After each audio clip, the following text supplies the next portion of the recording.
Selamat datang sahabat Lingkar Madani dalam kelas pelatihan berpikir strategis, bertindak kolaboratif, menumbuhkan kepemimpinan transformatif di organisasi masyarakat sipil. Sebelumnya perkenalkan, nama saya Deva dari Lingkar Madani yang bertugas sebagai moderator pada sesi pelatihan kali ini. Pelatihan kepemimpinan ini merupakan batch kedua nih dengan target pesertanya itu khusus dari region Papua gitu. Di mana batch pertama kami adakan pada bulan Mei 2025 dengan peserta itu dari mitranya Pekart gitu. Nah, kemudian pelatihan ini akan diadakan sebanyak 5 sesi. Lalu apa aja sih materi di masing-masing sesinya? Yang pertama, di sesi yang pertama ini kita akan belajar tentang penerapan asset-based thinking dalam kepemimpinan. Kemudian di sesi kedua kita akan belajar tentang pengembangan tim kerja menggunakan 5 tahapan Tuckman. Yang ketiga, berpikir sistem dalam mengelola organisasi. Kemudian yang keempat, mempersiapkan pemimpin dari internal organisasi melalui kaderisasi sebuah praktik. Nah, di sesi keempat ini nanti kita akan kedatangan narasumber lain gitu. Kemudian eh, sesi kelima kita akan belajar komunikasi untuk perubahan. Nah, adapun pelatihan ini bertujuan untuk meningkatkan kapasitas berpikir strategis para pemimpin dan anggota OMS dalam merumuskan visi, misi, dan rencana kerja yang responsif terhadap dinamika sosial, mendorong pola kerja yang kolaboratif lintas sektor, dan mengembangkan karakter kepemimpinan transformatif yang inklusif. Nah, seperti yang tadi aku sebutkan, pada sesi ini kita akan belajar tentang penerapan asset-based thinking dalam kepemimpinan.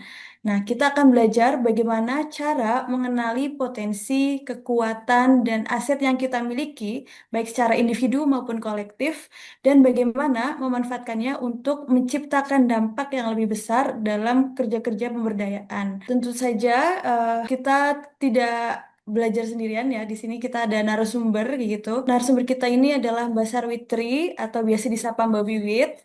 Beliau merupakan koordinator Civic Engagement Alliance di Yayasan Pena Bulu. Mbak Wiwit memiliki pengalaman lebih dari 20 tahun terjun di organisasi masyarakat sipil, pernah menjabat sebagai program manajer di Konsil LSM Indonesia, dan pernah bekerja di Komnas Perempuan. Nah, teman-teman, itu dia profil singkat dari Mbak Wiwit. Aku sapa dulu ya. Halo Mbak Wiwit. Halo Deva, apa kabar? Baik Mbak. Mbak Wiwit gimana nih kabarnya hari ini? Ya, lumayan nih agak suaranya nanti minta maaf. Oke, sehat-sehat ya Mbak Wiwit dan teman-teman semua. Kebetulan akhir-akhir ini cuacanya ini ya, kadang hujan, kadang panas kayak gitu. Oke, nah teman-teman semua, mungkin tanpa berlama-lama lagi, langsung aja aku serahkan ke Mbak Wiwit. Silakan Mbak. Oke, terima kasih Deva. Oke, sebelumnya terima kasih atas ketertarikan nih kawan-kawan di Indonesia Timur untuk belajar tentang leadership ya atau kepemimpinan gitu. Nah, tadi saya sudah diperkenalkan, salam kenal, saya Wiwit.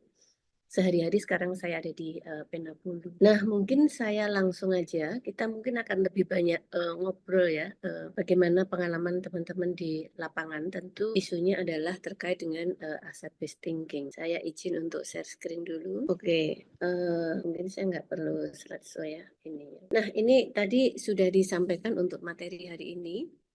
Nah, sebenarnya saya ingin melakukan curah pendapat atau teman-teman bisa scan barcode-nya. Nah, kalau ada kendala, teman-teman bisa menuliskan di kolom chatbox aja. Apa yang teman-teman pahami tentang leadership atau kepemimpinan? Silahkan, lebih nyaman yang mana? Silahkan dipilih. Kita coba buka Mentinya. Oke, silahkan. Kalau teman-teman lebih nyaman menggunakan Menti, silahkan buka Menti dan isi. Silahkan, teman-teman, pertanyaannya ini. Apa yang Anda pahami tentang kepemimpinan atau leadership? Oke, sudah ada satu yang menjawab. Belum tahu.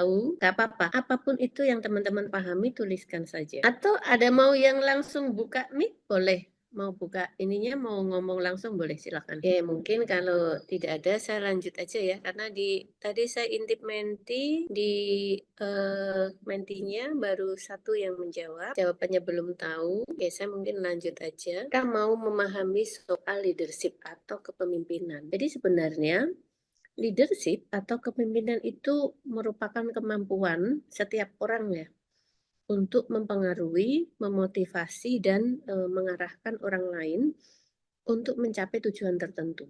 Itu leadership atau kepemimpinan. Jadi kata kuncinya, dia bisa mempengaruhi, dia bisa memotivasi, dan dia bisa mengarahkan seseorang untuk mencapai tujuan tertentu. Itu leadership.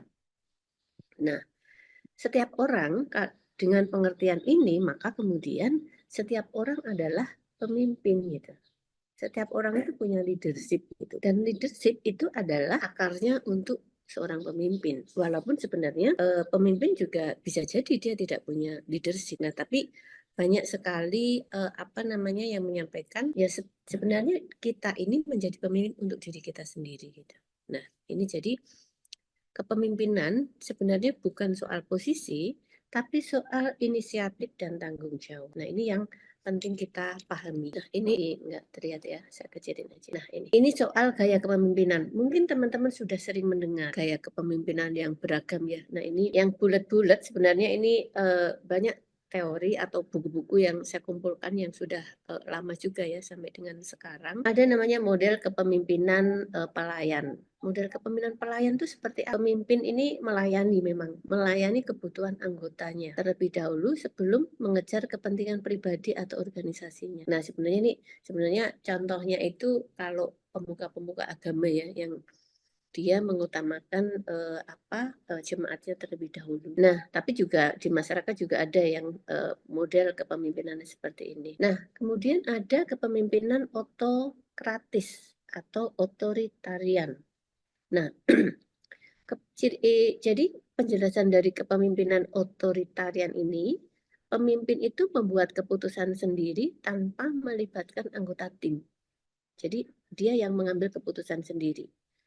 Nah, kemudian di sini cocok untuk situasi krisis atau ketika keputusan harus cepat. Nah, sebenarnya di dalam konteks sekarang kita hidup di masyarakat yang punya budaya gotong royong, kepemimpinan otokratis ya atau otoritarian ini memang kurang tepat ya karena dia putuskan sendiri gitu. Tapi pada satu saat pemimpinan model atau gaya ini memang bisa dilakukan ya dalam situasi mendesak gitu atau situasi krisis gitu. Tapi memang sebenarnya harus dibahas bersama-sama ya itu tergantung pendekatannya gitu. Nah, kemudian ada kepemimpinan situasional. Nah, kepemimpinan situasional itu gaya kepemimpinan ini disesuaikan dengan tingkat kesiapan si pengikut atau anggota. Nah, selanjutnya kepemimpinan demokratis atau juga disebut sebagai partisipatif. Nah, ini pemimpin melibatkan anggota tim dalam mengambil keputusan, kemudian meningkatkan kepuasan kerja dan produktivitas. Nah, ini kemudian kepemimpinan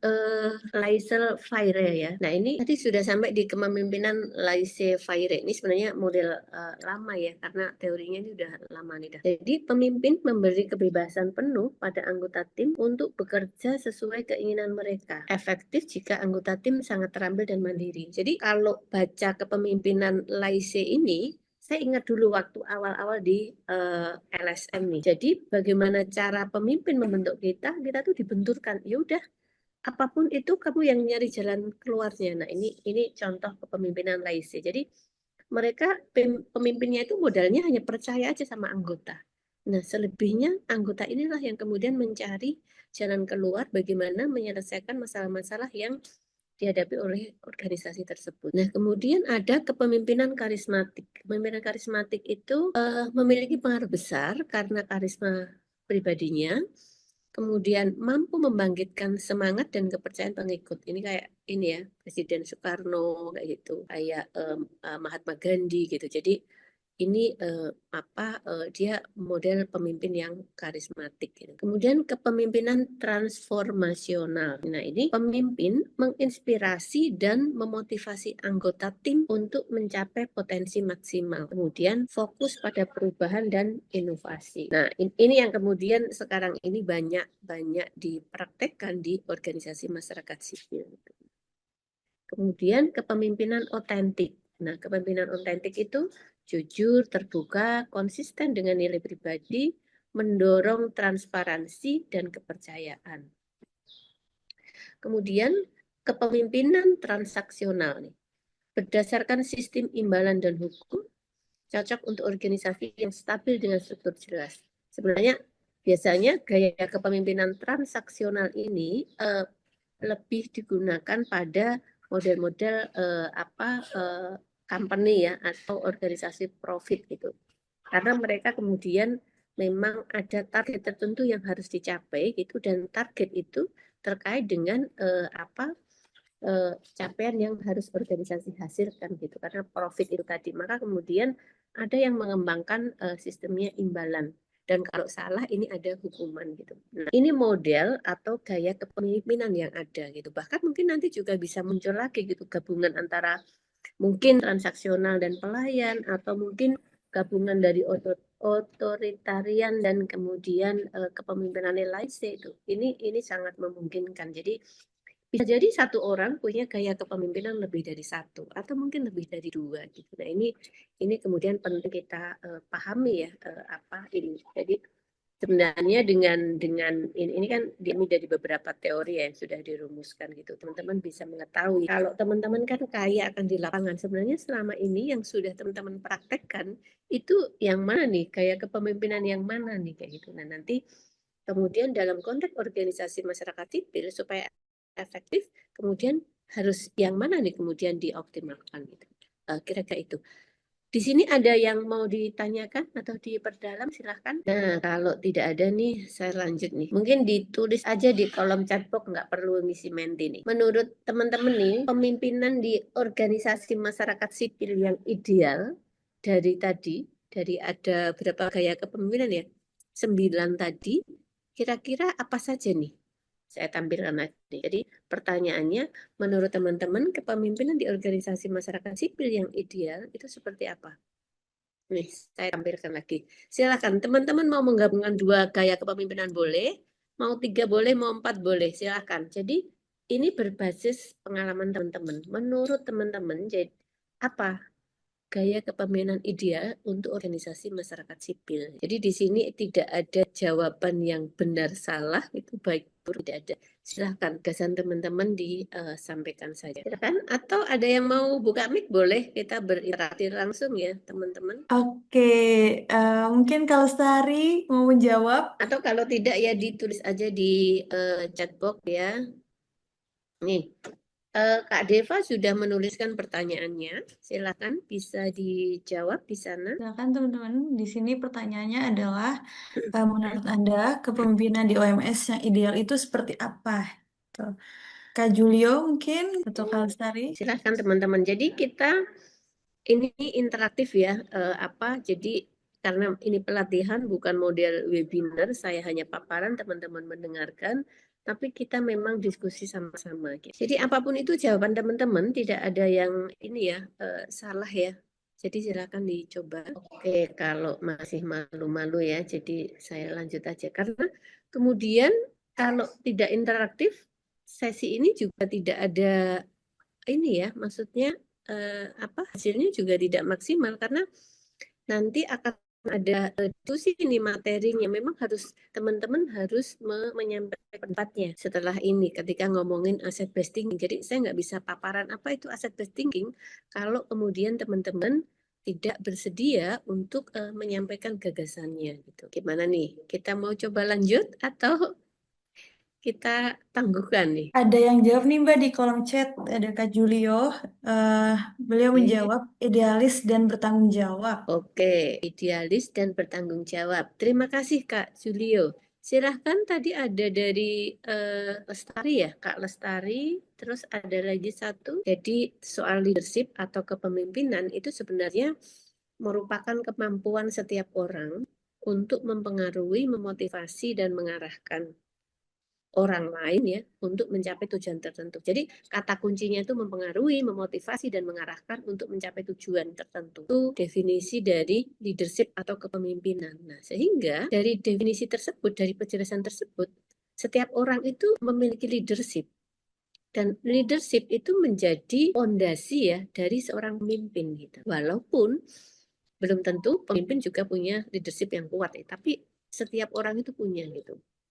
Nah, jadi terkait dengan kepemimpinan itu bukan soal posisi, tapi soal inisiatif dan tanggung jawab. Nah, kemudian ini tadi saya menjelaskan soal gaya kepemimpinan gitu. Nah, ini dari model yang lama sampai mungkin yang baru ya. Jadi ada gaya kepemimpinan pelayan. Nah, gaya kepemimpinan pelayan ini pemimpin itu melayani kebutuhan anggota atau timnya atau bawahannya terlebih dahulu sebelum kemudian mengejar kepentingan pribadi atau organisasi. Kemudian kepemimpinan otokratis atau otoritarian nih. Jadi pemimpin membuat keputusan sendiri tanpa melibatkan anggota tim. Gaya kepemimpinan otoritarian ini sebenarnya cocok nih diterapkan pada saat situasi krisis atau ketika keputusan harus cepat segera dibuat. Kemudian ada kepemimpinan situasional. Nah, gaya kepemimpinan situasional itu gaya kepemimpinan disesuaikan dengan tingkat kesiapan si anggotanya atau pengikutnya gitu. Nah, kemudian kepemimpinan demokratis atau disebut juga kepemimpinan yang partisipatif. Nah, ini pemimpin melibatkan anggota tim dalam setiap pengambilan keputusan. Kemudian meningkatkan kepuasan kerja dan juga produktivitas. Kemudian ada kepemimpinan laissez nih atau faire, laissez-faire ya. Ini kepemimpinan memberi kebebasan penuh pada anggota tim untuk bekerja sesuai dengan keinginan mereka. Kemudian efektif jika anggota tim sangat terampil dan mandiri. Nah, sebenarnya gaya kepemimpinan ini kan prinsip dasarnya kepercayaan nih. Biasanya itu dulu. Kalau model LSM zaman dulu itu kecenderungannya di sini. Kemudian ada kepemimpinan karismatik. Nah, memiliki pengaruh besar karena karisma pribadinya mampu membangkitkan semangat dan kepercayaan pengikut. Kemudian kepemimpinan transformasional. Nah, ini pemimpin menginspirasi dan memotivasi anggota tim untuk mencapai potensi maksimal. Fokus pada perubahan dan inovasi. Kemudian ada kepemimpinan otentik. Ini jujur, terbuka, konsisten dengan nilai pribadi, mendorong transparansi dan kepercayaan. Nah, ini ya. Jadi yang terakhir tadi kepemimpinan transaksional itu berdasarkan sistem imbalan. Jadi memang gaya kepemimpinan ini dia mengutamakan sistem imbalan dan juga hukuman. Jadi memang itu dua keping mata uang ya. Jadi ketika dia memberikan imbalan, maka kemudian juga ada punishment-nya atau hukuman ketika tugasnya tidak tercapai gitu. Nah, ini sebenarnya cocok untuk organisasi yang stabil atau mungkin sebenarnya organisasi yang profit gitu. Nah, ini sebenarnya model atau gaya kepemimpinan yang ada saat ini. Ada kemungkinan akan lahir lagi nih gaya-gaya kepemimpinan yang lain gitu. Nah, tadi sampai pada satu pertanyaan, menurut teman-teman di sini nih, kepemimpinan di organisasi masyarakat sipil yang ideal itu yang seperti apa nih? Tadi Kak Suryo sudah menjawab nih, jadi teman-teman bisa memilih nih dari 9 ini, kira-kira gabungan apa saja nih yang cocok memang dikembangkan nih atau menjadi rujukan nih untuk organisasi masyarakat sipil. Silahkan dijawab ya di chat box aja karena ini sebagai rujukannya. Pilih bisa dua model kepemimpinan atau 3 menurut teman-teman. Yang mana nih yang kemudian ideal nih untuk organisasi masyarakat sipil. Servan, demokratik, dan transformasional. Oke, terima kasih Kak Hendrikus. Silahkan. Tinggal satu lagi nih, tidak ada pernyataan yang salah ya di sini ya, kita sama-sama belajar gitu. Nah, sebenarnya mungkin karena kan untuk masing-masing wilayah pasti punya konteks ya ininya. Tapi tentu yang dikembangkan adalah yang pertama prinsipnya kan harus menghargai gitu, demokratis kayak itu dan sesuai dengan prinsip-prinsip yang dikembangkan di organisasi masyarakat sipil. Nah, organisasi masyarakat sipil sebenarnya kan ada kode etik nih, kode etik organisasi masyarakat sipil. Yang penting tidak melanggar kode etik tersebut gitu. Nah, apapun itu gitu. Oke, saya akan lanjutkan lagi. Ini tadi sudah dijawab ya. Nah, sekarang kita akan membahas soal asbest thinking, tapi sebelum ke sana, saya minta nih teman-teman menjawab, masuk ke Menti untuk menjawab bagaimana situasi dan kondisi lembaga Anda saat ini. Jadi, bagaimana situasi dan kondisi lembaga Anda. Jadi, lembaga teman-teman semuanya, situasi dan kondisinya seperti apa. Apapun itu, di sini silahkan disampaikan ya. Jadi, kita bikin kesepakatan nih materi yang ada di training ini akan dibahas di sini ya. Jadi, silakan teman-teman, Deva bisa bantu salin mentinya di chat box atau teman-teman bisa langsung masuk ke ini ke mentinya menggunakan barcode-nya. Kalau ini kita harus masuk ke menti nih supaya kemudian dipetakan ya. Kita bisa lihat. Silahkan, baik-baik aja. Silahkan teman-teman, apapun itu karena kita mau melihat ya, sangat baik. Waduh. Ini luar biasa ya. Baik.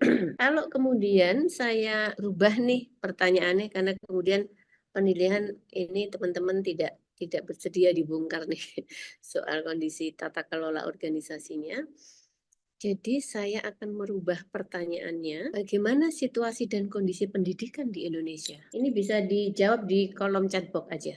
Teman-teman bisa, karena ini sifatnya curah pendapat, tuliskan sebanyak-banyaknya. Saya tampilkan dulu ya. Pertanyaannya adalah bagaimana situasi dan kondisi pendidikan di Indonesia? Artinya bicara Indonesia ini dari Sabang sampai Merauke gitu. Silakan ditulis di kolom chat box aja. Atau kalau teman-teman sedang di depannya ada ballpoint dan kertas bisa dituliskan sebanyak-banyaknya, nanti bisa ditunjukkan di layar atau di foto kemudian bisa di-sharekan di sini nanti. Silahkan. Silakan keluarkan semua unek-uneknya. Ya, kita nggak akan bahas organisasi masyarakat sipil kalau gitu, karena semua baik nih. Kita Iya. membahas bagaimana situasi dan kondisi pendidikan di Indonesia. Nah, di kolom chat box sudah ada yang menjawab. Akses kurang merata. Saya akan coba tuliskan di sini ya, biar kita lihat. Oke, akses kurang merata. Silahkan tuliskan sebanyak-banyaknya. Jadi ini sekarang forum curah pendapat kita nih. Silahkan tulis sebanyak-banyaknya. Saya akan kumpulkan di sini. Atau kalau teman-teman bisa buka mic, silahkan. Saya akan bantu tuliskan di sini. Oke, kurangnya fasilitas untuk sekolah jauh di pelosok. Silahkan. Satu orang mau nulis 10 juga boleh, 5 juga boleh. Pokoknya karena curah pendapat, semua yang muncul di pikiran teman-teman silahkan dituliskan. Oke, silakan. Ini masih kurang mbak, ini baru 3 nih. Oke, rendahnya minat baca. Apalagi silahkan. Paling nggak ada 10 lah. Kurang layanan. Gaji guru rendah. Yo, pertanyaannya adalah bagaimana situasi dan kondisi pendidikan di Indonesia? Oke, berarti kalau gimana cara menanggulangi transportasi ya buat teman-teman. Berarti kan minimnya ya transportasi untuk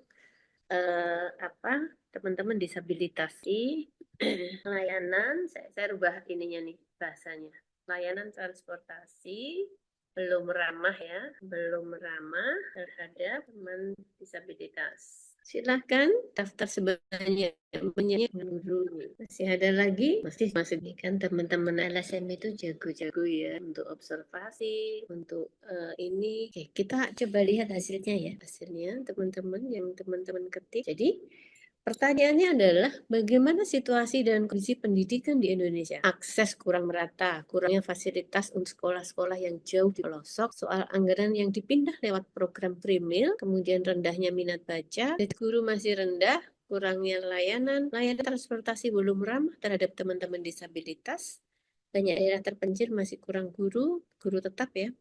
Kemudian kurangnya sekolah inklusif, akses pendidikan dasar yang buruk di pedalaman, kemudian kurikulum yang tidak sesuai dengan konteks lokal, sarana dan prasarana yang tidak memadai di Papua Selatan. Nah ini ada 3 hal nih saya. Ini tadi menjawab pertanyaan bagaimana bagaimana situasi dan kondisi pendidikan di Indonesia. Nah, silahkan teman-teman, ini ada berapa nih saya kalkulasi ya, ada 12 jawaban nih. Menurut teman-teman dari 12 jawaban ini yang kemudian nadanya negatif ada berapa?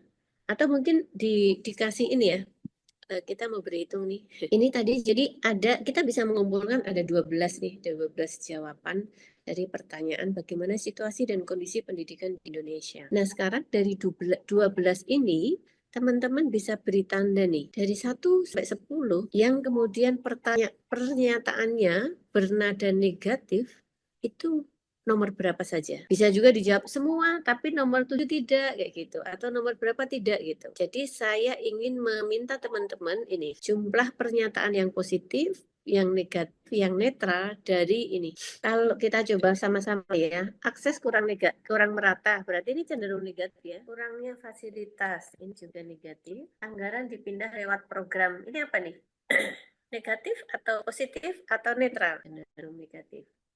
Rendahnya minat baca, gaji guru rendah, kurang layanan, kemudian layanan transportasi belum ramah terhadap disabilitas, mengharapkan ada pihak luar yang akan datang dan membantu, kemudian komunitas tidak memiliki kendali atau kita sendiri tidak punya kendali, kemudian defisit base ini didasarkan pada masalah, kemudian menyalahkan, kemudian kekurangan, ada kebutuhan, selalu mengharapkan bantuan dari pihak luar, kemudian digerakkan oleh yang memberi, kemudian uang adalah sumber daya utama.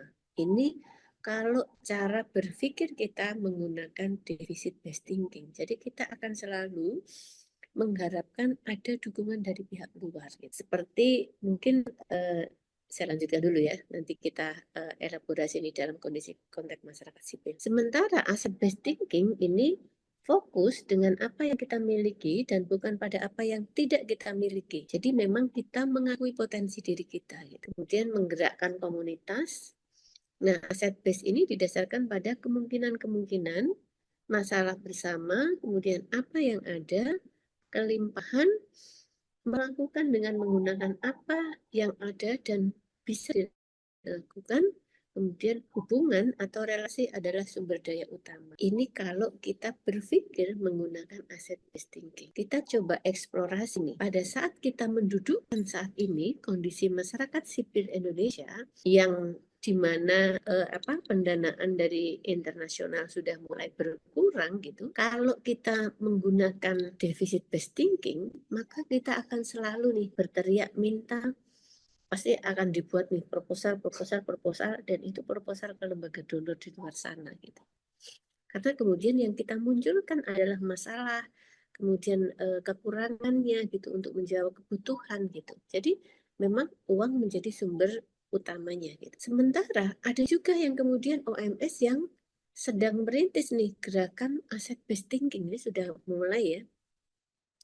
Nah, ini contoh-contoh organisasi masyarakat sipil yang kemudian dia mengembangkan kegiatan ekonomi sosial nih. Karena dia yakin bahwa tumbuh kembang organisasinya tidak harus bergantung pada dukungan orang lain gitu. Ada yang kemudian mengembangkan ada iuran anggota, kemudian ada mereka berjualan, mereka membangun sayap bisnis gitu, mereka bikin kredit union gitu. Macam-macam nih yang dilakukan. Nah, itu adalah contoh konkret dari cara berpikir asset based thinking. Nah, kita lanjut. Nah, sekarang ada pertanyaan nih. Dari 12 tadi yang ini, kemudian menurut kawan-kawan, aset atau kebiasaan yang sudah ada tapi tadi belum sempat disebutkan atau belum dimasukkan di dalam daftar. Kira-kira apa? Ada nggak nih? Silahkan buka mic aja. Dari 12 tadi memang cenderung semua negatif. Menurut teman-teman, ada tidak aset yang kemudian sudah ada terkait dengan situasi dan kondisi pendidikan di Indonesia, tapi tadi belum disebutkan oleh teman-teman? Saya ingin dengar suara teman-teman nih. Silakan. Ada yang mau bersuara? Mungkin dari ini tim Lingkar Madani, silakan langsung open mic aja. Kalau menurut aku sih yang belum disebutkan itu dari semua hal-hal yang negatif tadi ada kok sisi positifnya. Misal beberapa siswa di Indonesia mendapatkan penghargaan dari luar negeri misalnya pas ikut Olimpiade gitu. Aku pernah lihat apa beritanya kayak gitu. Oke, ini hanya contoh ya. Jadi sebenarnya kalau mau di list banyak banget daftarnya gitu. Artinya sebenarnya dari 12 yang diutarakan teman-teman ada sisi lain nih. Kalau bicara soal situasi dan kondisi pendidikan di Indonesia, kita coba ya.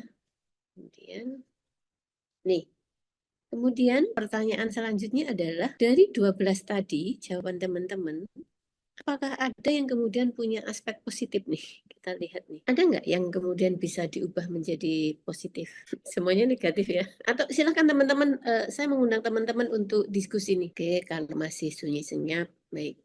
Jadi gini, kenapa kemudian kita penting mempelajari asset based thinking ya? Jadi sebenarnya saya menjadi tidak puas ya di perhatian ini semuanya silent gitu. Jadi tadi dari identifikasi tadi bahwa kemudian kita mengenali nih dan kemudian juga menjadi menguatkan kita tentang apa itu asset based thinking gitu.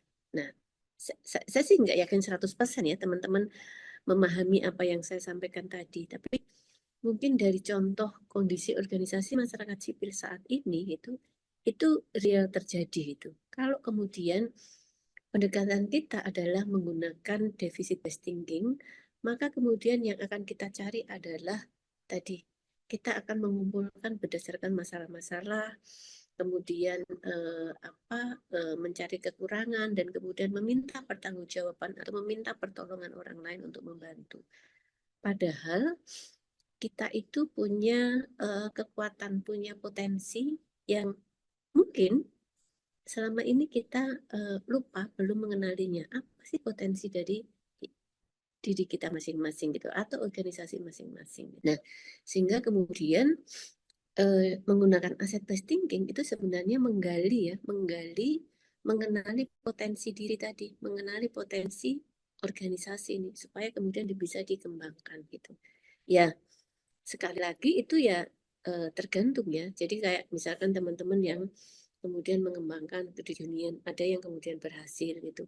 Ada yang kemudian memang di tengah jalan berhenti kayak gitu karena kemudian lebih fokus pada gerakan sosialnya gitu. Nah, jadi memang setiap pilihan, setiap keputusan pasti punya konsekuensinya gitu. Tapi cara berpikir asset based thinking itu harus dimulai gitu. Harus dimulai dari kalau bicara organisasi ya dari masing-masing individunya gitu. Karena semangat, motivasi, kekuatan itu ada gitu. Tergantung kemudian bagaimana kita mengelolanya. Nah, kenapa kemudian kita kalau ditanya apapun itu, seringkali kita selalu menjawab dengan hal yang negatif. Jadi ini penjelasannya gitu. Jadi ini model fenomena gunung es gitu. Nah, ini ada lapis-lapis nih. Lapis paling bawah itu mental model. Kemudian ada struktur, ada pattern ya atau thread, kemudian ada event gitu. Mental model ini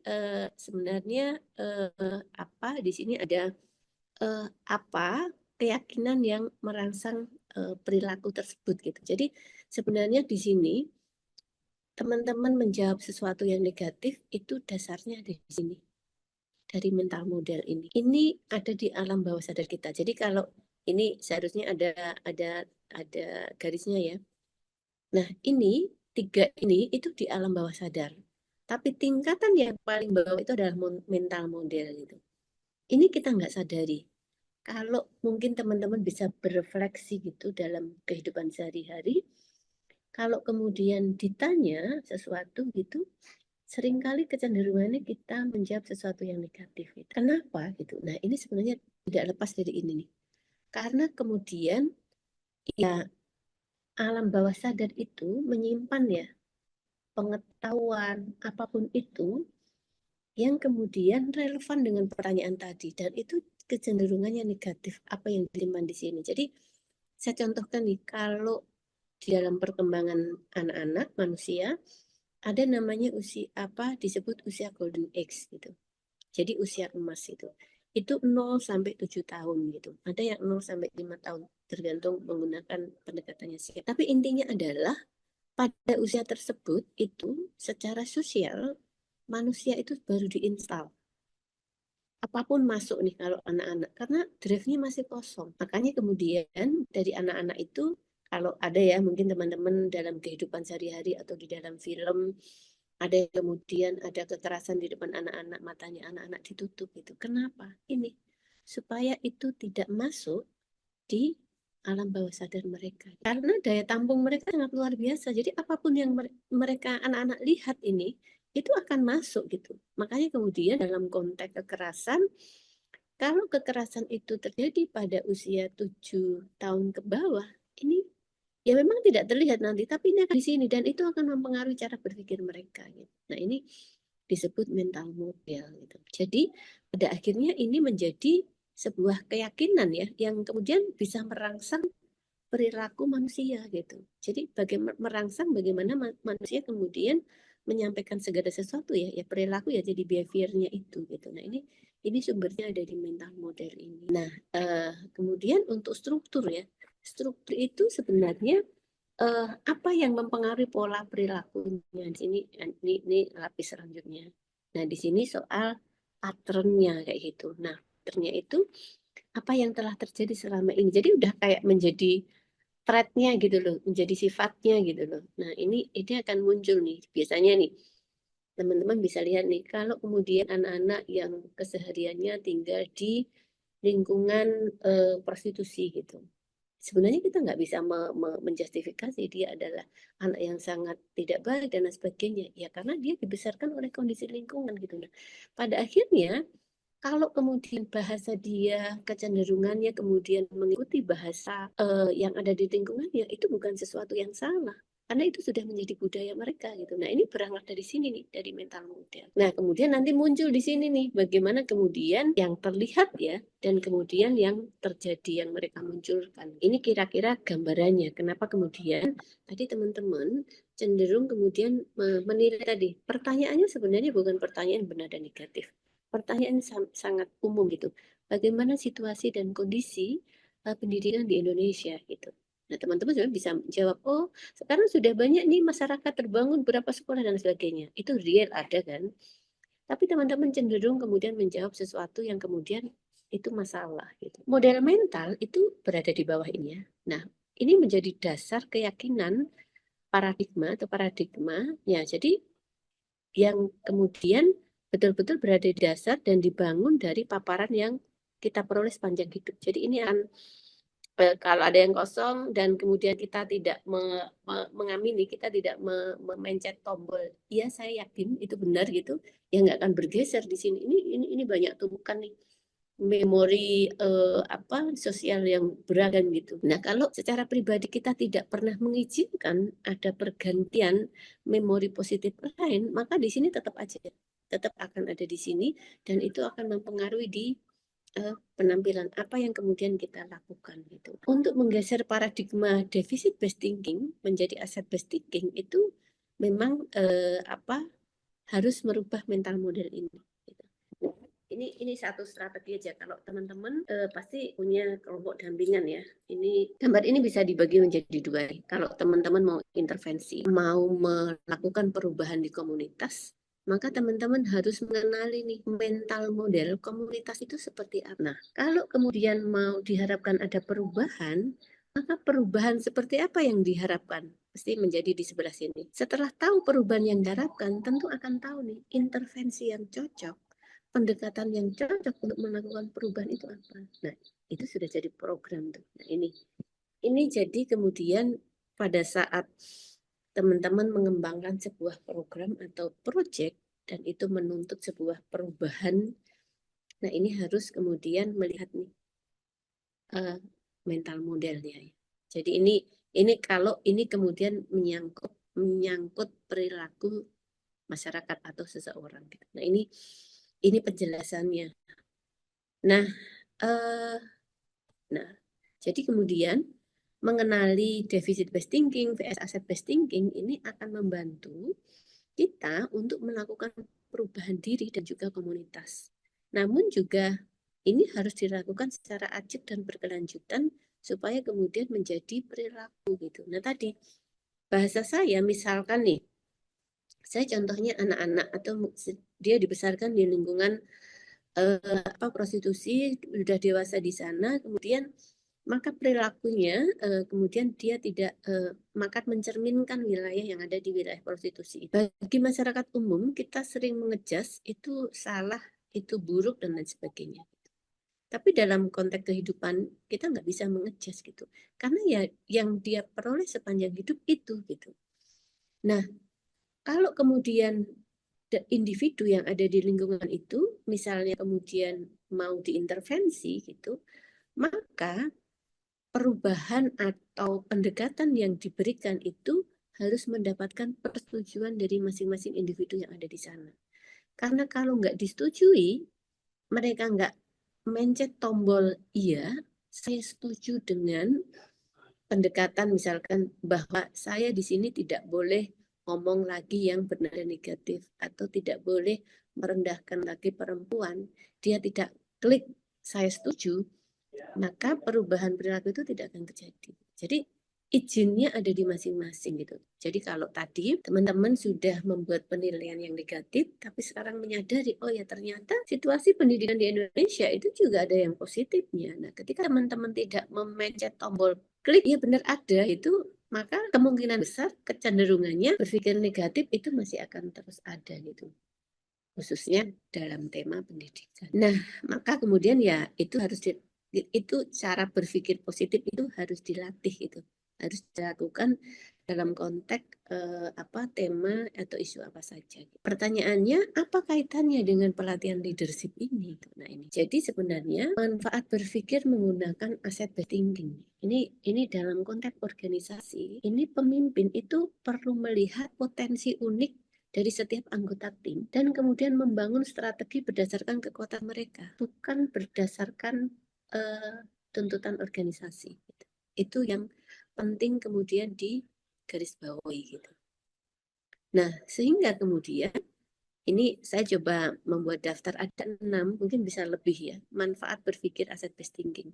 Yang pertama adalah meningkatkan rasa percaya diri dan motivasi gitu. Ya ini kalau kita berpikir positif pasti akan kita menjadi lebih percaya diri gitu dan kita termotivasi karena ada perasaan nyaman di kita dan kita merasa, karena kan biasa ya di masyarakat kita itu sering secara normatif itu salah benar itu sering dipakai gitu. Nah di sini kalau kita berpositif kita sudah memenangkan di hati kita, paling nggak ada rasa nyaman di hati kita, dan ketika kita merasa nyaman maka kemudian akan muncul rasa percaya diri. Yang kedua adalah membangun hubungan yang positif gitu. Nah kita dengan cara berpikir positif maka kita bisa membangun hubungan yang positif gitu. Coba lihat teman-teman mungkin pada konflik di mana di organisasi, kenapa terjadi konflik gitu. Nah itu karena kemudian perbedaan pendapat ya. Tapi ketika perbedaan pendapat itu tidak dikerangkakan dalam konteks hubungan yang positif untuk membangun hubungan positif, maka kemudian yang terjadi ya tercerai-berai gitu. Ya udah gontok-gontokan, saling diam, bahkan mungkin saling mengejar. Kemudian meningkatkan produktivitas dan kinerja itu tentu ya kalau kemudian kita sendiri secara pribadi merasa yakin, nyaman, percaya diri, maka otomatis kan akan memicu ini ya produksi hormon yang membuat kita menjadi lebih produktif di dalam bekerja gitu. Nah yang keempat, membantu menghadapi tantangan dengan cara positif gitu. Tentu misalkan nih ada tadi nih teman-teman pada saat saya tanya nih mungkin bisa sharing nih. Bagaimana situasi dan kondisi organisasi Anda saat ini gitu. Nah, pertanyaannya semua bernada negatif gitu. Nah, karena kemudian teman-teman meletakkan aset based thinking pada saat melihat organisasi masing-masing. Saya yakin pasti ada 1-2 persoalan, tapi teman-teman melihatnya secara positif. Nah, ini poin manfaatnya tadi. Yang kelima adalah mendorong inovasi dan kreativitas. Ini masih sama ya kaitannya, ketika kita tenang, maka kita akan lebih inovasi karena melihat sesuatu semua itu punya potensi, melihat sesuatu dengan positif gitu. Ya, yang keenam adalah mengubah cara pandang terhadap komunitas dan pembangunan sosial. Jadi tadi perlahan-lahan kita akan mengubah cara pandang. Misalkan tadi nih saya kembali lagi nih, saya untuk mengubah cara pandang nih. Kita melihat satu aja ya. Misalkan yang mana nih yang akan kita ubah nih? Misalkan rendahnya minat membaca, atau mungkin ini ya rendahnya minat membaca. Ini kan negatif gitu. Nah, sebenarnya ada strateginya supaya kemudian kita bisa membahasnya dengan mengubah cara pandang. Nah, kalau kemudian yang kita letakkan adalah mengubah cara pandang rendahnya minat membaca gitu, kita harus lihat nih case-nya. Rendahnya cara pandang membaca itu kita lihat masalahnya ada di mana gitu. Oh, ternyata anak-anaknya kurang membaca atau strategi gurunya dalam mengajar nih. Pasti pada akhirnya nanti dicari karena kemudian cara kita melihat itu bukan masalah, tidak bisa membaca itu bukan masalah itu, maka kemudian kita akan bisa berinovasi untuk mencari pendekatan-pendekatan yang cocok nih supaya kemudian anak-anak itu punya minat membaca yang tinggi gitu. Nah, itu kalau kemudian kita sudah mendekatkan cara cara berpikir yang positif, maka kita akan menemukan solusinya. Sama halnya nih misalkan akses kurang merata nih. Kita selalu demo nih. Tapi ketika kita meletakkan cara pandang yang positif, maka kemudian kita bisa melihat nih, oke, kenapa ya kemudian aksesnya kurang merata nih? Oh, ternyata soal kebijakannya nih, soal anggarannya nih. Nah, kalau kita sudah melihat nih data-datanya, maka data-data itu bisa kita suarakan nih. Karena di dalam kerangka pikir kita, tidak ada sesuatu yang tidak bisa diperjuangkan. Jadi, nah, ketika ketika aset based thinking sudah menjadi cara kerja kita, cara berpikir kita, maka kemudian kita bisa mengubah ini. Akses kurang merata menjadi kemudian akses merata. Ya tadi, nggak apa-apa, kita akan melihat dulu persoalannya di mana. Tapi karena kita sudah menggunakan aset based thinking, kita nggak melihat itu sebagai sebuah permasalahan gitu. Itu tantangan yang kemudian harus dijawab bersama-sama. Sama nih mungkin soal sarana dan prasarana yang tidak memadai di Papua Selatan gitu. Mungkin ini proses yang panjang ya kalau mau melakukan advokasi gitu. Tapi kita bisa mulai mencobanya. Kira-kira apa saja yang membuat persoalan sarana dan prasarana di Papua Selatan itu tidak merata? Dalam konteks pembangunan, masing-masing wilayah itu berbeda-beda pendekatannya. Tidak boleh disamaratakan. Misalkan ini satu contoh. Ini yang kemudian salah kaprah dan sering disamaratakan.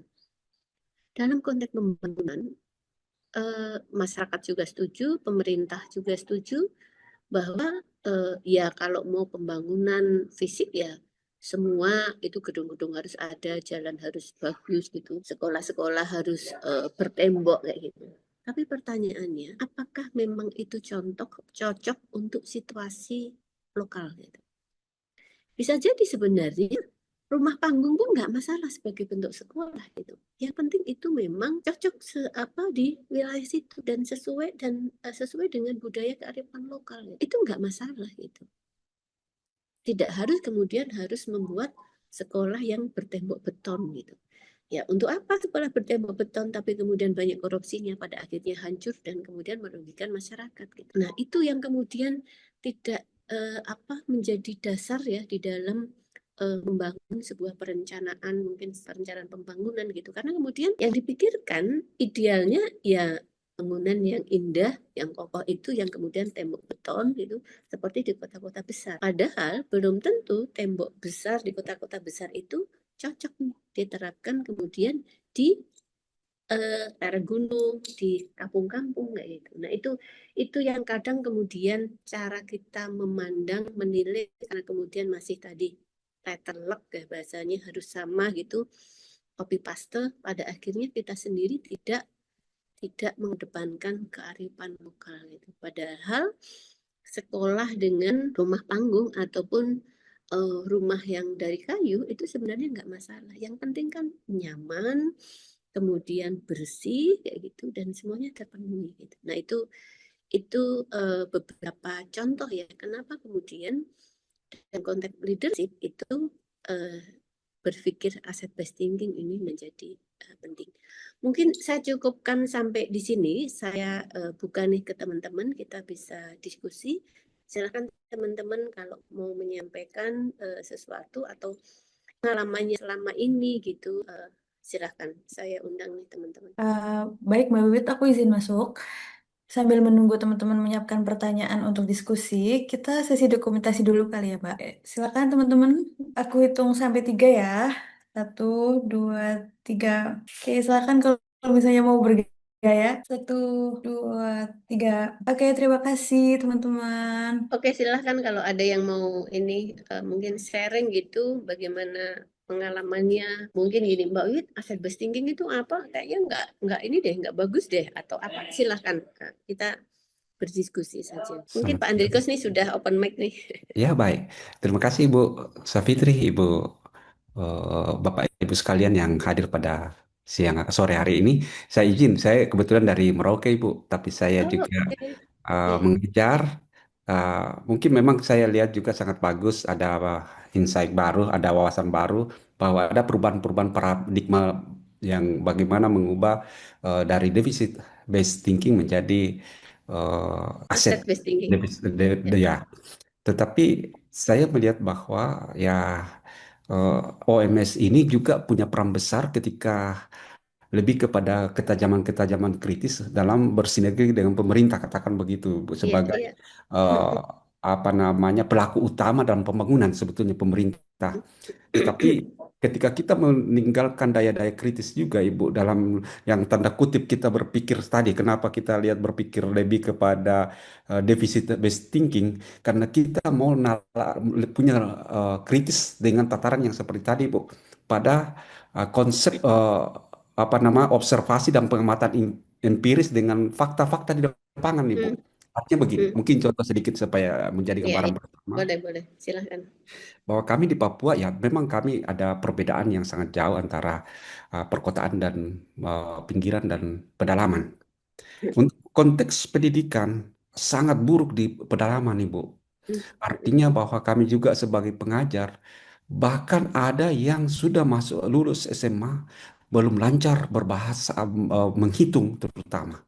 Ini kalau kita membiarkan pemerintah juga tidak mau ininya peduli ketika kita sudah menutup bahwa oke semua jempol barangkali Bu ya kalau ya tetapi eh, baru-baru kejadian bahwa yang terjadi saat ini adalah kami mengamati pondasi anak-anak ya pondasinya adalah di PAUD utamanya karena anak-anak PAUD di mungkin sedikit agak saya narasinya hmm, sedikit Bu, ya supaya nggak kita apa-apa, nggak apa-apa. Terima ya. kasih. Ya, izin. Silahkan. Ketika bicara dengan masyarakat perkotaan atau dengan masyarakat lokal, Hmm, sangat beda kulturnya, Ibu.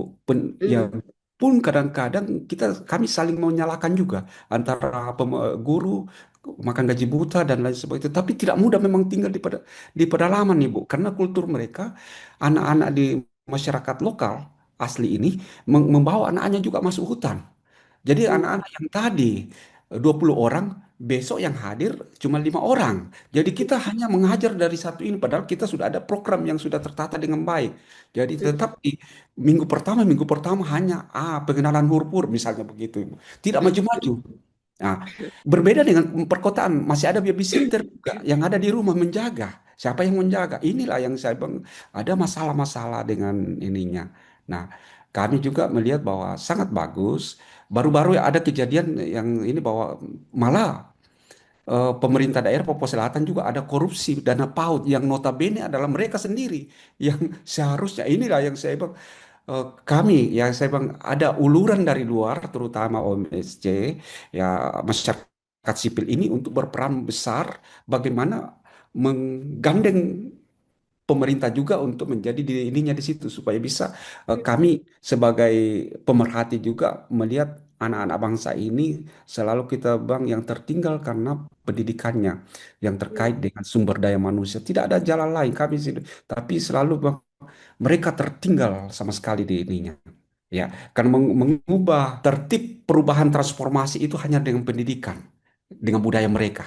Jadi untuk ininya untuk berkompetisi dalam era ya kita bang masuk transformasi digital memang sangat jauh sekali masuk di era kompetisi sangat jauh sekali. Jadi itu kami juga bahwa di daerah kami ya khusus di Papua Selatan banyak yang sudah maju terutama adalah kami kaum kaum imigran.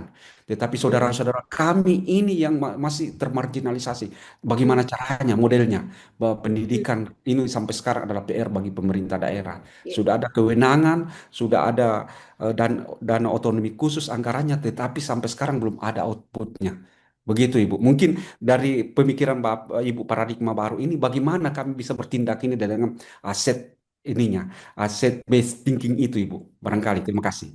Oke, terima kasih Pak Endrikus. Menarik ini. Jadi sebenarnya cara berpikir asset based thinking itu sebenarnya ada di titik kritis ya. Karena kemudian kalau dia tidak kritis, karena kecenderungannya itu kalau kita berpikir asset based thinking itu kita akan menghargai. Karena gini, semua orang itu dia perilaku, sikapnya itu kan berangkat dari pengetahuan dan informasi yang dia miliki. Nah, setiap orang pasti punya pengetahuan dan informasi yang beda-beda, punya background pengetahuan yang beda-beda. Artinya responnya pun juga berbeda-beda. Ketika kita menggunakan cara berpikir asset based thinking, kita tidak akan pernah menghakimi, oh kamu beda, kamu salah. Itu enggak, itu sudah, karena kita menghargai bahwa ya dia berpendapat seperti itu, pengetahuannya baru sampai di situ gitu, dan kita nggak bisa menyalahkan karena itu yang diperoleh dari situasi dan keadaannya dia saat ini, dulu sampai dengan saat ini gitu. Nah itu cara berpikir asset based thinking. Nah, kalau kemudian dikontekskan tadi pada kasus pendidikan di Papua gitu, di Merauke gitu, sebenarnya teman-teman LSM ini kan kritis ya, jago penelitian semua gitu loh. Dari tadi, anak-anak dari 20 anak itu sering dibawa masuk ke hutan. Hanya 5 yang kemudian mengikuti belajar. Ada kebijakan anggaran sudah ada di otonomi khususnya. Nah, dari situ sebenarnya terlihat nih. Artinya kita harus melihat nih, kalau dulu bagaimana, jadi kita harus menyepakati dulu bahwa pendidikan itu tidak hanya terjadi di sekolah loh. Pendidikan itu berlaku sepanjang hayat gitu. Nah, kalau kita sepakat pada term itu, artinya orang tua pasti punya cara mendidik anaknya juga gitu. Nah, kalau kemudian sekarang ini dalam konteks pendidikan nasional disikluskan orang harus masuk sekolah, maka si guru harus punya pendekatan yang berbeda nih untuk dalam konteks anak-anak di Merauke. Misalkan, oke, masyarakat memang sering membawa anak-anak ke hutan. Jadi mungkin pendekatannya adalah kalau di PAUD ini kan belum diajarin soal ini ya, apa namanya? PAUD ini kan masih apa namanya, bermain kayak gitu, belum diajari baca tulis lah kayak gitu. Sebenarnya harus lebih banyak menggali cerita dari masyarakat. Jadi mereka diajak untuk storytelling ya. Jadi kalau anak-anak bisa bercerita nih. Jadi pada akhirnya anak-anak yang pergi ke hutan juga nggak dibebani kalau nggak pergi ke sekolah, nanti dia dibully atau diejek. Tapi mereka suruh bercerita. Pada saat ke hutan itu ngapain ya? Apa yang kamu dapatkan di sana? Nah itu, nah jadi memang kemudian inovasi si gurunya. Nah karena cara berpikir guru di dalam sistem pendidikan bahwa sekolah harus masuk di kelas, maka itu dianggap bukan sebagai sebuah cara pendidikan. Nah sementara budaya masyarakat lokal itu seperti itu. Nah, kita kan nggak bisa mengubah gitu loh, Pak. Makanya tadi saya membayangkan kalau apa namanya fenomena gunung es kalau mengubah sesuatu, kenali dulu mental modal masyarakatnya gitu. Seperti apa? Baru dicari yang mau diubah apanya. Kemudian kita pikirkan strateginya gitu. Nah, ini dalam konteks pendidikannya dulu nih. Guru bisa membuat cara tidak harus kemudian dia harus di dalam kelas. Bahkan dia juga bisa bertanya nih dengan ibu-ibu anak-anaknya. Mungkin yang pertama itu bisa diajari soal nilai-nilai kehidupan. Itu dulu ya, dikenalin bahwa oh iya kalau ada temannya kemudian tidak boleh mengejek, memukul, itu kan nilai-nilai kehidupan yang akan jadi pondasi dia gitu. Ya intinya tadi kalau diajak ke hutan nanti kembali itu harus diajak bercerita. Pada akhirnya mungkin si anak ini kan akan tertarik, ya bisa juga dia dipaksa mungkin pergi ke hutan lebih asik dibandingkan sekolah karena di sekolah ada tekanan. Tapi bisa jadi juga kemudian dia nggak tertarik di sekolah gitu. Nah supaya kemudian dia mau tertarik gitu, ya pada saat di sekolah kita nggak boleh menghakimi, kita harus menaruh dia sebagai ininya pusat perhatian yang misalkan dia bisa bercerita di sana sehingga anak-anak yang nggak pergi ke hutan dia juga punya pengalaman, oh ternyata di hutan itu seperti itu ya, kehidupannya seperti itu ya, tinggal kemudian ditarik pada seharusnya kita harus bagaimana gitu. Ini kan meletakkan pondasi ya untuk PAUD ini, baru nanti bisa nggak kalau di hutan misalkan sudah mulai sambil ini bisa menghafalkan ABCD atau apa gitu. Nah itu sebenarnya strategi aja sih Pak si gurunya ini. Nah memang gurunya yang harus kemudian diajak diskusi bagaimana mengembangkan pendidikan di lokalitas ya apa sesuai dengan konteks lokalnya itu apa contoh-contoh pendekatannya. Nah, bagaimana dengan pemerintahnya gitu. Nah, teman-teman tadi udah tahu, udah ada potensi pendanaan sampai kemudian ada otonomi khusus gitu, pendanaannya ada tapi dikorupsi. Nah, teman-teman dengan tingkat kritis itu sebenarnya teman-teman itu sudah melampaui untuk aset based thinking, tapi kemudian harus diletakkan lagi gitu. Kita tahu orang yang dikritik, kalau kita dikritik itu kalau kita nggak siap pasti kita akan marah gitu, walaupun kita sebenarnya salah gitu. Nah, kalau mau mengubah pemerintah yang memang budayanya udah seperti itu, tidak mungkin kita pakai cara frontal gitu. Tidak mungkin kita pakai menyalahkan, lu sih korupsi melulu kayak gitu. Nggak bisa gitu. Caranya adalah kita menggunakan pendekatan mereka gitu. Ya kita nggak menghakimi, tapi bagaimana memberitahu bahwa itu ya memang nggak bisa ya langsung kemudian oh harus dikembalikan gitu. Ya mungkin pelan-pelan memberikan bagaimana sih gambaran konteks apa masyarakat yang ada di Merauke gini. Kalau yang nggak memperjuangkan bapak-bapak semua siapa? Jadi memang harus bicara dari hati ke hati, harus saling mengenali gitu. Ya sesekali aja mereka untuk pergi ke pelosok-pelosok. Siapa tahu memang walaupun mereka orang asli sana, tapi mereka nggak tahu. Bisa aja mereka kemudian dibutakan oleh kehidupan-kehidupan yang kemudian menurut orang kota yang itu menurut mereka diakui sebagai sebuah idealan gitu. Nah itu jadi memang sering ini juga jadi tantangan ya. Jadi engagement itu harus dilakukan gitu. Jadi ya mungkin itu perjuangan lama gitu ya. Pada akhirnya mereka akan terbuka gitu. Oh ternyata seperti ini gitu. Kira-kira itu Pak Hendrikus. Jadi itu sebenarnya perjuangan panjang, tapi harus dimulai. Terima kasih Bu, luar biasa. Ya, saya pikir juga dengan ada pendekatan-pendekatan baru yang memang harus ada inovasi dari masing-masing guru. Yang terutama Ibu sampaikan tadi bahwa memang betul kalau kita ya bisnis as usual juga pemerintah seperti tidak ada terobosan-terobosan baru dan sama dengan Ibu sampaikan tadi bahwa pendidikan itu sepanjang hayat adalah selalu kita berbicara adalah harus mereka formal pendidikan formal dan harus selesai dengan sampai sarjana sebagai barometer kesuksesan. Padahal mereka juga bisa ada pola-pola yang bisa kita seperti Ibu sampaikan ya storytelling yang memang saya lihat juga anak-anak di kemampuan anak-anak lokal ya sebagai kami singkat dengan OAP orang asli Papua sebetulnya mereka tidak kalah juga kalau berkompetisi dengan kita memahami kelokalan mereka hanya saja bahwa ketika standar-standar pakai dengan ukuran-ukuran seragam semua memang tidak ketemu ya karena kenapa Kak? Justru hal kebijakan yang mereka secara sistematis akan menjadi tersingkir dan terpinggirkan ketika kita tidak pahami mereka punya ininya. Saya kasih contoh Ibu ya, seperti mereka tidak terlalu begitu ininya dengan kondisi yang abstrak. Ya, yang realita yang mereka ini. Konteks mereka juga dalam situasi karena daerah kaya dengan sumber daya, mereka juga tidak terbiasa dengan ya jangka panjang, tetapi terbiasa dengan yang instan. Seperti misalnya kami melakukan pemberdayaan, Ibu. Ketika pemerintah selalu gagal, mereka tidak ini karena mereka terbiasa dengan kekayaan alam. Yang mau makan ada sagu, ada ininya ikan, ada binatang buruan. Ketika diajak mereka untuk memelihara, mereka tidak bisa ininya, apalagi memelihara seperti ayam, pasti di ininya dijual. Masuk hutan langsung dapat. Minta maaf, kasih pelihara babi, 1 tahun baru berproduksi. Hari ini masuk hutan dapat. Ya misalnya begitu, Ibu. Jadi memang saya kira harus satu paham, memang ada terobosan baru. Terima kasih, Ibu. Luar biasa banyak yang saya tangkap dari Ibu tadi yang Sama-sama kasih. Pak Hendrikus. Ya. Jadi itu. Jadi memang inti cara berpikir aset based thinking itu. Jadi pada akhirnya kita akan bisa menghargai orang-orang gitu loh. Ya apapun keputusannya itu keputusan mereka, kita hargai kayak gitu ya karena baru sampai di titik itu dan itu bukan salah gitu loh. Karena perjalanan kehidupan masing-masing orang itu berbeda-beda.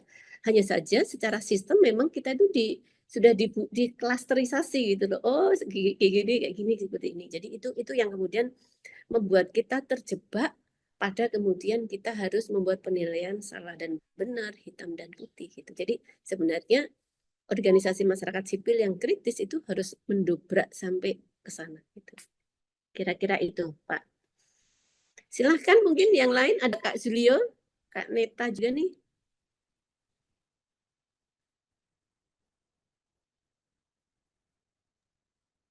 Silakan Kak Julio sama Kaneta. Barangkali mau sharing atau ada yang ingin ditanyakan terkait materi tadi, silakan ya.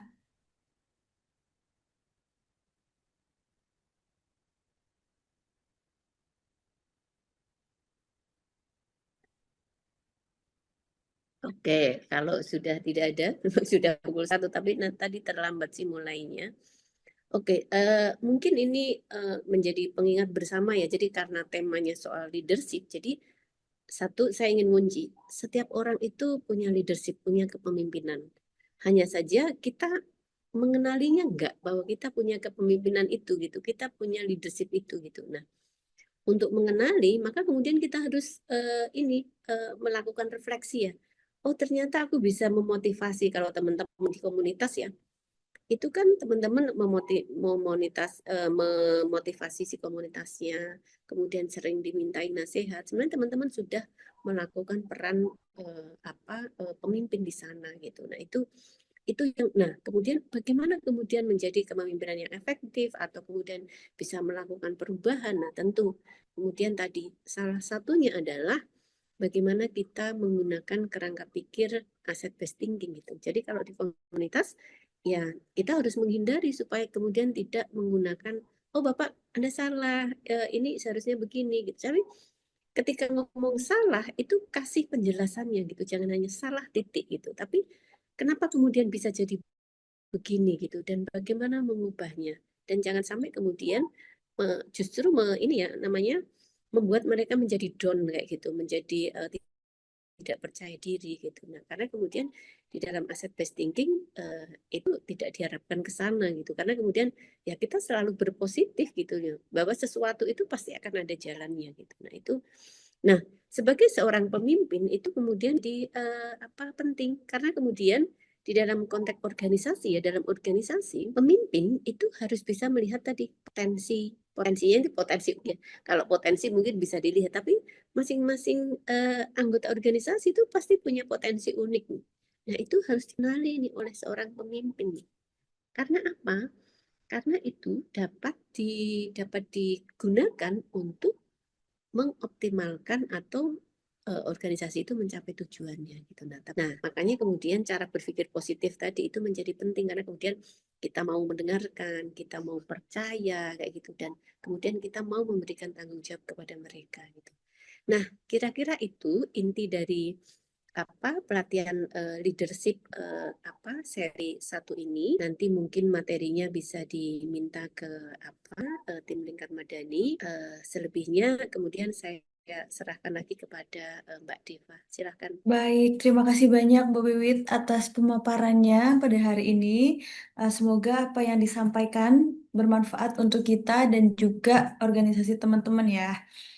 Oke, tak lupa juga kami mengucapkan terima kasih banyak kepada Kak Hendrik, Kak Neta, sama Kak Julio yang sudah mengikuti pelatihan ini sampai selesai gitu. Kemudian untuk sesi selanjutnya ada sesi kedua. Pelatihan tema yang akan dibahas atau topik yang akan dibahas adalah pengembangan tim kerja menggunakan 5 tahapan model Tuckman. Kayak gitu. Kemudian untuk materi dan rekaman kelas hari ini bisa teman-teman akses di web lingkarmadani.id dan kanal YouTube Lingkar Madani. Wah, itu saja dari kami. Eh, Kami mohon maaf, terutama saya mewakili teman-teman dari Lingkar Madani. Mohon maaf apabila masih banyak kekurangan dalam penyelenggaraan pelatihan ini. Kita jumpa lagi di sesi berikutnya. Terima kasih, teman-teman.